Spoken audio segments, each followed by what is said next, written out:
Well, right, let's check in with your business week ahead with Melitta Ngalonkulu, who is standing by for us. Melitta, thanks a lot for joining us this evening. So can South Africans expect another interest rate cut this week? We're being highly optimistic here. Well, Faith, thank you so much for having me this evening.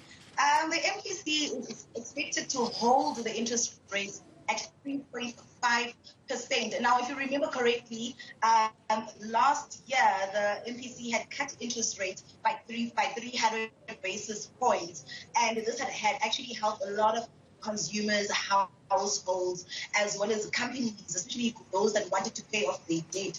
So they expected to keep it at that 3.5 this year, even though analysts at the beginning of the year had believed that they would cut it by at least 25%. But now, with the development in the COVID-19 cases, when we've seen an increase sharply, as well as the lockdown regulations, that is why they expected to hold it. Yeah, and on the other side, Melitta, 3.5.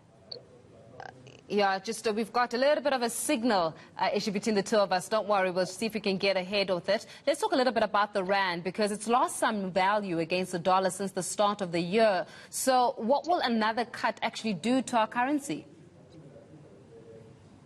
Well, if there is another interest rate cut, it could make investing in local assets a bit unattractive, and that's not what any investor wants at this point. You know, when you invest in any country or in anything, you to see the yields of it. So that's what it would mean. And then also it means that the rand would also become weak. So now when the rand is weak, it means that inflation is also high. So that's not what any investor is looking at this point. But interest rates, like I had said before, they're not expected to be cut at this point. At this point, they expect it to be held at that 3.5%. And markets have been in record territory. What can we expect this week?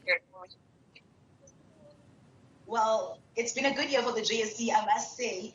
The JSE has been at a record high, and this is all thanks to the miners and with the platinum stocks and the gold stocks, which have been increasing sharply. So analysts expect this to continue even to the next, which is this week. So that is what is expected this week. We'll leave it there for today. Thanks a lot for joining us, giving us some insight in terms of what the economic week ahead looks like for all of us.